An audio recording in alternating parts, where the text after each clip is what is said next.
The Subtle Art of Not Giving a F. By Mark Manson. Book of the Day Summary. A counterintuitive approach to living a good life. Learn to focus on the important things in life, and screw the rest. We live in an era of opportunity. Whether we want to choose a career, a partner, or the best news source, we have a multitude of options available to us. So why isn't it pure bliss to be alive? Why are so many of us stressed out and unfulfilled? After all, we should have everything we want. Well, it's because we're trying to do it all. We have so many options open to us that we end up concentrating on all our different choices and opportunities, all the time. In short, we're spreading ourselves too thin and burning ourselves out. So what can we do instead? As Thay's summary shows, we need to find out what is important to us, and concentrate on doing that. Everything else? We shouldn't give a fuck about it. This summary will help you discover which few things are important enough to you to give a fuck about. In this summary, you'll also discover why you shouldn't compare yourself to Metallica. That self-criticism is the key to being right, and why death should be the end for all of us. Key idea 1. Whatever you do in life will be a struggle, so you need to find the struggle that's right for you. What do you really want out of life? In other words, what's your ultimate goal, the achievement you want written on your headstone? It's not such an easy question to answer, is it? Sure, many of us will claim that we want happiness, a loving family, and a job we enjoy, but these are pretty vague ambitions. And vague ambitions are problematic because they won't push you to strive for success. Unfortunately, if you want to get anywhere in life, you'll have to struggle. Achieving your goals will require hard work and plenty of perseverance. It's guaranteed that there will be setbacks and hardships on the way. If you don't have a goal you're determined to achieve, you'll falter in the face of this adversity. Let's say becoming a CEO is your goal. After all, being a CEO certainly sounds cool. Just think of all that power and responsibility. And yet, being a CEO is far from a walk in the park. CEOs regularly put in 60-hour work weeks. They have to make tough decisions and they need to be ready to fire people, time and time again. If you aren't hellbent on becoming a CEO, you'll struggle with the hard work, and your chances of being a success will be slim. Since struggle is unavoidable, you have to find something worth struggling for. You have to identify what you really enjoy doing. Working on something that makes you happy means you'll not only be undeterred by the constant battle, you'll grow to love it. Take the author. He realized that he really enjoyed writing about dating, and so he decided to focus on writing a dating advice blog. It was a challenge at first, but because he loved what he did, he thrived on the adversity. Eventually, the struggle paid off. The blog garnered hundreds of thousands of subscribers, and it paid more than enough for the author to make it his full-time job. There is no point looking for an easy life, one without adversity. The only way you'll get ahead is to find a goal that you want to struggle for. However, it's equally important to say no to all the struggles and tasks that don't bring you joy. Be ruthless and stop chasing the things in life that don't make you happy. Concentrate on the few great things, and don't give a fuck about everything else. Key idea 2. Suffering can lead to great things, but if you don't have the right values, you'll never be happy. The best examples of success through struggle can be found in the art world. After all, we tend to imagine the quintessential artist as poverty-stricken and underappreciated, someone who refuses to give in until her genius is recognized. And this stereotype is actually more accurate than you'd imagine. Consider the guitarist Dave Mustaine. In 1983, Mustaine was thrown out of his band when they were right on the cusp of fame. Seething with anger at the rejection, Mustaine became determined to show his former bandmates just how wrong they'd been. For 2 years he worked relentlessly to improve his skills and find the musicians to make an even better band. The band he went on to form was Megadeth, a hugely popular band that went on to sell over 25 million records. However, despite the success of Megadeth, Mustaine still wasn't happy. He continued to judge his success against the achievements of his former band. Unfortunately for him, this band was Metallica, one of the world's biggest music acts. Because he compared himself to Metallica, Mustaine considered himself a failure, in spite of his obvious successes. Mustaine's persistent unhappiness highlights a common danger: measuring one's success against the success of others. For Mustaine, the only way to feel successful was to be more successful than his former bandmates, which meant he was doomed to disappointment. It goes without saying that you need to find healthier values to judge your achievements by. Pete Best is a brilliant example of how the right values can lead to happiness. Like Dave Mustaine, Best was kicked out of a band on the brink of stardom. Alas, for Best, this group happened to be the Beatles, the biggest band of all time. Watching his former bandmates reach the top, Best fell into a deep depression. But then he switched his values. He He realized that what he really wanted in life was a loving family and a happy home life. Sure, he still wanted to play music, but he didn't want musical success, or the lack of it, to define his life. This refocusing led to a happy, fulfilled life, and Best even went back to enjoying making music again, this time for less successful bands. So our values are more important than success when it comes to happiness. In the next Blink, we'll look at how to find the right values to live by. Key idea 3. Many people tend to focus on shitty values, so it's important to find some good ones to believe in. In the previous Blink, we saw that measuring your worth by comparing yourself to others will only lead to disappointment. And this is just one of many shitty values that can derail you on your path to happiness. Consider pleasure, for instance. Many people choose to make pleasure their priority in life. And yet chasing pleasure above everything else isn't healthy. In fact, it's the central value of drug addicts, adulterers and gluttons. Research has shown that those who regard pleasure as the greatest good are likely to be anxious and depressed. Another shitty value is using your material success as the yardstick for your life. Whether it be hankering after a bigger car than your neighbors or flashing your brand new Rolex, this value is incredibly common, and you've probably bought into it at some point. But it doesn't lead to improved well-being. Studies have shown that once our basic needs in life are cared for, extra wealth doesn't increase happiness. And chasing wealth can even have a detrimental effect if we chose to pursue it over values like family, honesty or integrity. So how can you avoid shitty values? Well, adherence to shitty values most often derives from a lack of worthwhile values. So, if you want to be neither blindly hedonistic nor covetous of your neighbor's new Mercedes, you need to identify values worth living by. These good values should be based in reality, be helpful to society, have an immediate and controllable effect. Take honesty. Honesty is a great value to live by because you can control it, only you can decide to be truthful or not, it's based in reality, and, because it provides truthful feedback to others, it's helpful. Some other values that fulfill these 3 criteria are creativity, generosity and humility.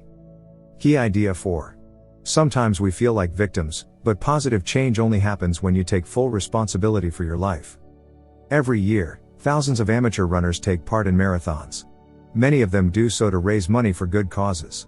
Even though a great many struggle to finish, most marathon runners are proud of their achievement. Now imagine that, instead of volunteering to run a marathon, you were forced to take part. No matter how well you actually ran, chances are you'd detest the whole experience. Feeling compelled to do something robs it of its joy.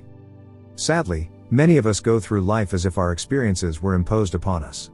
Whether it be a failed job interview, a rejection from a loved one or even a missed bus, we see ourselves as the unhappy victims of life circumstances. Let's look at an extreme example of this phenomenon. William James was born to a wealthy, privileged family in 19th century America. Suffering from ill health, he would often experience bouts of vomiting and back spasms. His early dream was to become a painter, but he struggled to make his mark, and his father constantly mocked his lack of talent. So he decided to pursue a career in medicine, and then dropped out of medical school. Unwell and unhappy, with neither family support nor a job, James considered suicide. But then, he read about the work of the philosopher Charles Peirce. Peirce's central argument was that everyone should take 100% responsibility for their own life, a message that struck a chord with James. James realized that his misery stemmed from his belief that he was a victim of outside influences. Whether it was his sickness or his father's criticisms, he blamed his situation on things he couldn't control, and this made him feel powerless. He realized that he was responsible for his life and his actions, and, empowered with this thought, he started afresh. After years of hard work, James went on to become a pioneer in American psychology. So, if you ever feel like a victim, remember William James and try taking responsibility for your own life. Imagine you get dumped by your partner. It would be all too easy to blame your former beloved for being cruel and uncaring, but it'd be wiser to look at how you were responsible for the relationship's failure. Perhaps you neglected your fair share of housework, or maybe you didn't support your partner's ambitions. By realizing and working on your mistakes, you can avoid them in the future. Only then can you live a better, happier life. Key idea 5. We often flee when our identity is threatened, but Buddhism can help. Picture this, you're a senior manager at a large, illustrious company.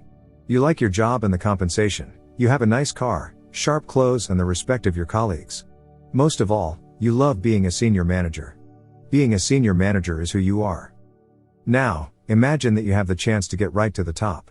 However, the opportunity isn't without substantial risks. If you fail to pull it off perfectly, you'll lose everything: the job, the car, the respect and, most importantly, your identity. Would you take the chance? The vast majority of people wouldn't risk it. This is a result of what the author calls Manson's law of avoidance, the tendency to flee anything that threatens our identity. Although avoiding major risks, such as that described above, may seem wise, our desperation to protect our identity is often more of a hindrance than a help. For example, many amateur artists and writers refuse to publicize or sell their work. They're terrified that, should they show their art or writing, no one would like it. Trying and failing would destroy their identity, an identity that's been built around the possibility of becoming a great artist. So they never try at all.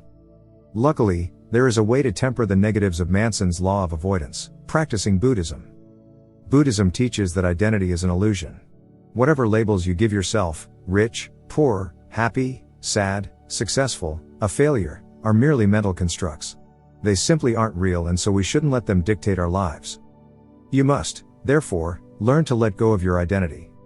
Liberating yourself from an identity can be a wonderful experience. For example, you may have always considered yourself to be a career-minded person, and this has meant that you've always put your job first, and your family and hobbies second. Free yourself of this constraining self-image, and you'll be able to do whatever makes you happy, whether that be spending time with your kids or making model airplanes. Key idea 6. You need to accept your mistakes and insecurities if you want to see positive change. Don't you just hate those annoying people who always think they're right? Those smug know-it-alls who, even when you tell them they're in the wrong, simply won't listen? Thank heavens you're not like that yourself. Well, unfortunately, you are. From time to time, we all suffer from the delusion that we're correct when we're not. Take this example: one of the author's friends had recently gotten engaged. The groom-to-be was almost universally seen as a decent, friendly person. Except by the friend's fiancé's brother. He simply wouldn't stop criticizing his sister's choice of partner and was convinced that her fiancé would end up hurting her. Most people knew the brother was wrong, including his own sister. But, try as they might, they couldn't get him to entertain the possibility that he might be acting a little delusional.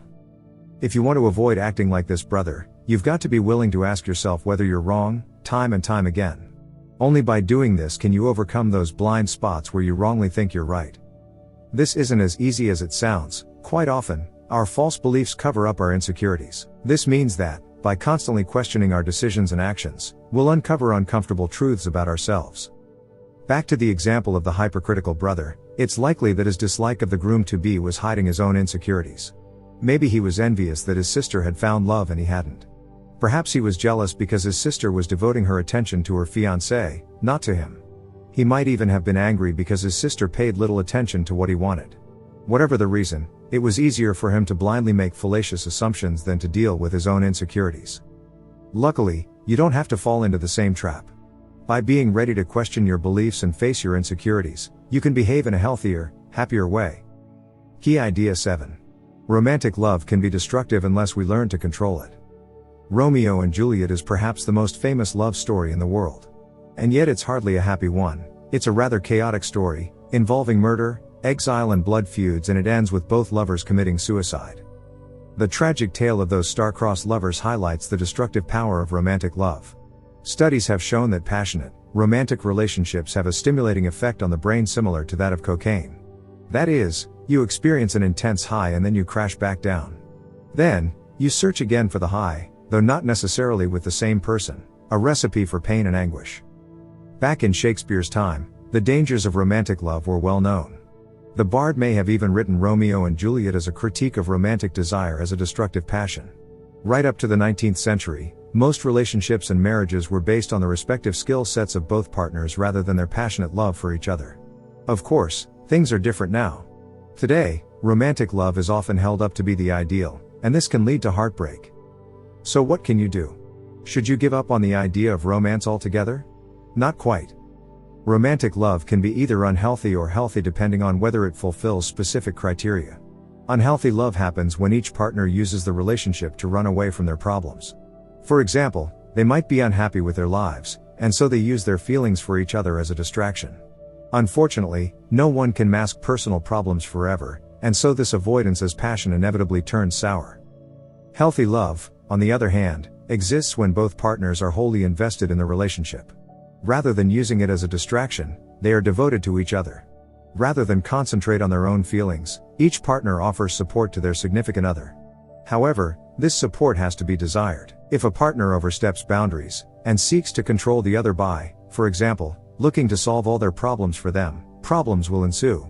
If one partner seeks to dominate the other, this is clear evidence of unhealthy love. Key idea 8. Humans are terrified of death, and so they try to live on beyond it. You might not like to think about it, but you're going to die one day. This uncomfortable fact, and how we deal with it, has an awful lot to do with how we live our lives.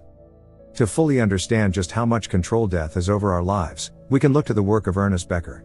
Becker was a doctor of anthropology and a bit of a maverick. Although his unconventional approach and early death limited his academic career, he did write an influential book about dying, The Denial of Death. In this book, Becker presented two main ideas. The first is that humans are terrified of dying. Unlike other animals, humans are capable of thinking about hypothetical situations. We can imagine what our lives might be like if we had chosen to study a different subject in college, or, say, decided to be a pharmacist rather than a teacher. This ability to hypothesize has a downside, however. We can imagine what life would be like after we've ceased to be. This brings us to Becker's second main idea, that, since we know we're doomed to die, we try to create a conceptual self that will live on after our demise. In other words, we spend our mortal lives seeking out immortality projects, things that will endure as our legacy. It's this desire that encourages some people to chase fame, while others may seek to make a mark in religion, politics or business. Yet this dream of immortality causes problems for society. People's wish to fashion the world, or at least a part of it, as they see fit has caused war, destruction and misery. What's more, it's not healthy for us as individuals. The desperate urge to make a mark causes us stress and anxiety. Luckily, there is a straightforward solution. We have to stop striving for immortality. We need to stop giving a fuck about fame and power, and instead concentrate on the here and now. Look for meaning in the present and seek to spread happiness and joy where you are. And not giving a fuck shouldn't just be limited to thoughts of death. As you've learned in this summary, trying to be all things to everyone just leads to pain. If you want to pursue a happy life, focus on the things you enjoy, be it the joyful struggle or a healthy relationship. Everything else is a pointless distraction. Final summary. The key message in this book. We try to do too much in life and this leads to stress and unhappiness. Each of us needs to learn to stop giving a fuck about the things that are causing us pain. Choose what it is you really want to care about, and develop a more constructive approach to work, love and life itself. Actionable advice. Forget FOMO and learn to say no. If you want to focus only on the things that really matter to you, it is vitally important to say no to everything else. FOMO, the fear of missing out, keeps us stressed, but the truth is, we'll miss out on things no matter what. You can't have the perfect career, lots of family time and countless hours to spend surfing waves on a sunny beach. It's more important to miss out on the right things. So pick what's important to you, and ignore the rest. Be totally ruthless with this. For example, follow the path set by CEO multimillionaire Mohammed Al-Aryan, who resigned from his lucrative job so that he could spend more time with his young daughter. Subscribe for daily book summaries.